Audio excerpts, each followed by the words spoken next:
नमस्ते दोस्तों, आज इस वीडियो में हम बात करेंगे डिविडेंड पेइंग स्टॉक के बारे में। अगर आपको डिविडेंड अमाउंट लेना पसंद है तो ये वीडियो आपके लिए। जी हाँ, वो भी कितना डिविडेंड देती है कंपनी आपको स्क्रीन पर भी दिखता रहेगा। स्टॉक का नाम है कोल इंडिया। अराउंड एक साल में 6 से 7% का डिविडेंड देती है, यानी कि एफडी के बराबर ये डिविडेंड देती है। और अगर स्टॉक का प्राइस जो बढ़ता है वो अलग, यानी कि मान लो मैंने अभी एग्जांपल के लिए बता रहा हूँ, कोई भी बाय सेल का कॉल नहीं है। जैसे अभी स्टॉक का प्राइस है 380 रुपीज़, ठीक है, और 380 रुपीज़ में मैंने इसको बाय कर लिया तो मेरे को साल का 6% डिविडेंड में मिलेगा, जो सीधा मेरे बैंक खाते में आएगा। और उसके बाद स्टॉक का प्राइस बढ़ेगा वो अलग, ठीक है।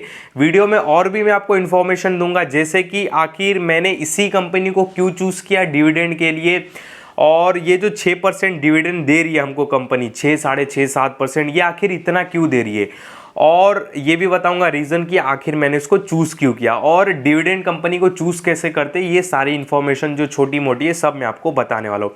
पहले मैं थोड़ा कोल इंडिया के बारे में बता देता हूँ। कोल इंडिया भारत सरकार की सबसे बड़ी कंपनी है कोयला खनन में, और इसका काम एवरग्रीन है, क्योंकि भारत के पास अभी 60, 70, 80 मतलब 100 साल तक का कोयला पड़ा है। मतलब बिजनेस चलेगा, कोई टेंशन वाली बात नहीं, और सरकार का तो हाथ ही है, ठीक है।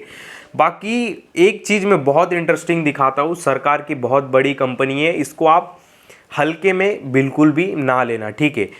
यहाँ पे जैसे मैं कोल इंडिया सर्च करता हूँ और देख सकते हो कि अराउंड 6.72% का डिविडेंड यील्ड है, 2,33,000 करोड़ का मार्केट कैप है, हैवी लार्ज कैप है। और इसका मैं अगर नेट प्रॉफिट दिखाऊँ साल का तो 36,000 करोड़ का नेट प्रॉफिट है एक साल का, और 6 से 10,000 करोड़ का नेट प्रॉफिट है क्वार्टरली। तो जो कंपनी रेवेन्यू जनरेट कर रही है 36,000 करोड़, तो कुछ तो बात रहेगा, मतलब इतना तो किसी का मार्केट कैप भी नहीं रहता, ठीक है। तो कंपनी काफ़ी तगड़ी है। बाकी इसमें आप ज़्यादा सेल्स ग्रोथ ये वो ना देखना, एक सरकारी कंपनी है, एक डिविडेंड पेइंग स्टॉक है, तो इसमें सेल्स मत देखना कि लास्ट क्वार्टर में इतना सेल्स था, फिर ये क्वार्टर में सेल्स कम हो गया, ये सारी बातें देखा नहीं जाता डिविडेंड पेइंग स्टॉक में, ठीक है, ये बात ध्यान देना। यहाँ पे मैं आपको बता देता हूँ कि मैंने इसको चूज़ क्यों किया डिविडेंड पेइंग स्टॉक के लिए। स्टॉक को पहला तो ये 6-7% का डिविडेंड दे रहा है, एफडी को बीट कर रहा है। सेकेंड, इसका पी रेशियो 6 है, इंडस्ट्री पी चल रहा है 10, यानी कि काफ़ी लो पी पे ट्रेड कर रहा है। दैट्स वाई मैंने इसको चूज़ किया। आप बोलोगे कि लो पी पे तो क्यों इसको चूज़ किया, ये भी सवाल रहेंगे, तो मैं आपको बताता हूँ। देखो, जो डिविडेंड पेइंग स्टॉक रहते, जो ज़्यादा डिविडेंड पे करते, जो 6%, 5% से ज़्यादा डिविडेंड पे करते, उनको हमेशा लो पी पे खरीदना चाहिए। क्यों? क्योंकि कंपनी अपने में री इन्वेस्ट कर ही नहीं रही है, तो मैं उसको हाई वैल्यूएशन पे क्यों लूँ।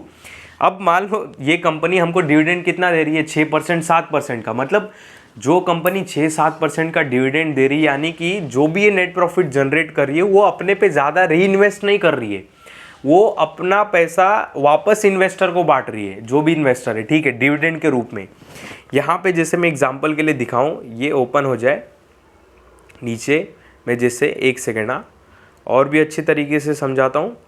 यहाँ पे देखो साल का कितना कमा रही है, 36-30 हज़ार करोड़, जिसमें से ये 15,000 करोड़ तो डिविडेंड पे कर दे रही है। यहाँ पे आपको दिखता रहेगा, अराउंड एक मोटा माटी फिगर पकड़ के चलो, तो 30-36 हज़ार करोड़ में से जब 15,000 करोड़ ये डिविडेंड पे कर रही है, यानी कि ये अपने पे री इन्वेस्ट नहीं कर रही है, ठीक है। जब कंपनी अपने पे री इन्वेस्ट नहीं कर रही है और अपनी शक्ति नहीं बढ़ा रही है, तो मैं इसको हाई वैल्यूएशन पे क्यों खरीदूँ।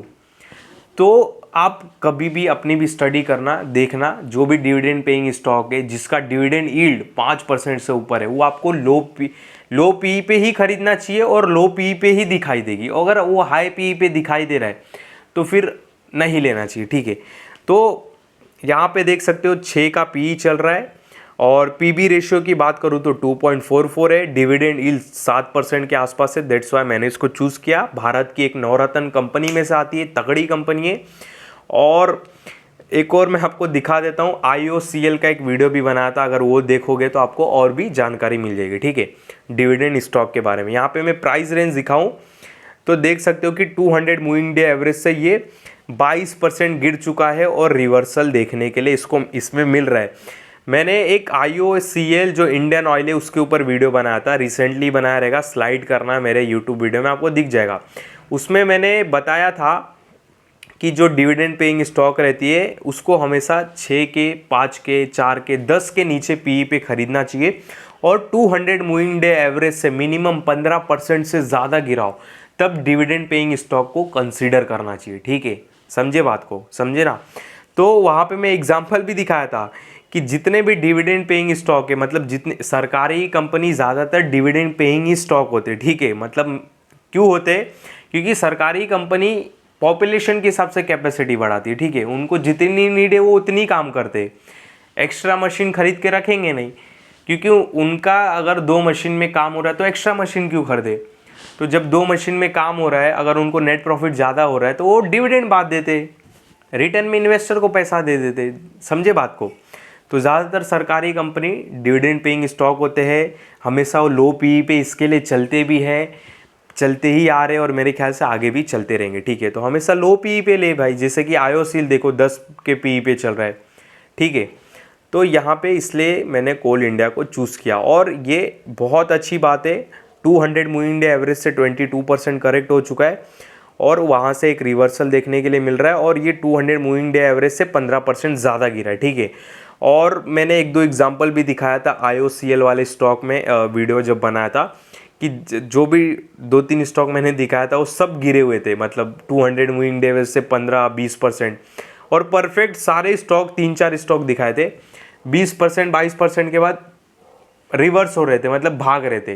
रीज़न क्या है? क्योंकि लोग इनको तभी कंसीडर करते, तभी इनको खरीदते जब ये 200 मूविंग डे एवरेज से 15% से ज़्यादा गिर जाते। आप चाहे तो 2-3 स्टॉक उठा लो, एक ऐसा नॉर्मल 200 मूविंग डे एवरेज लगाओ और नोटिस करो सारे स्टॉक जो पलटे हैं 20, 22, 23 करेक्शन होने के बाद ही पलटे हैं 200 मूविंग डे एवरेज से नीचे गिरने के बाद 22%, क्योंकि लोग खरीदते हैं उनको तब है। ठीक है, तो ये था एक ओवरऑल कोल इंडिया के बारे में। बाकी अगर आपको डिविडेंड पेइंग स्टॉक अच्छे लगते हैं तो ये आप देख सकते हो, मिनिमम 30 रुपीज़ का डिविडेंड देता है 1 ईयर का।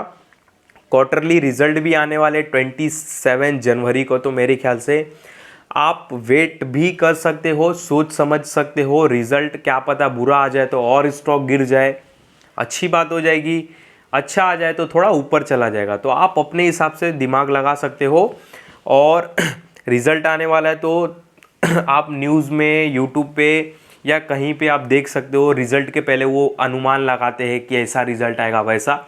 तो आप ये सारी चीज़ें ट्रैक करके, फॉलो करके अपना डिसीजन बना सकते हो। ठीक है, बाकी इसमें सेल्स ग्रोथ, ये ग्रोथ और ROC उतना देखने लायक नहीं है, तो भी देखो फाइनेंशियली काफ़ी स्ट्रांग है भाई कंपनी, पर डिविडेंड पेइंग स्टॉक में इतना देखने लायक नहीं रहता। ठीक है, बहुत तगड़ी कंपनी है भाई, 90,000 करोड़ का रिजर्व पड़ा है, फिक्स असेट्स पड़ा 83,000 करोड़ का, 9,000 करोड़ का इन्वेस्टमेंट है भाई।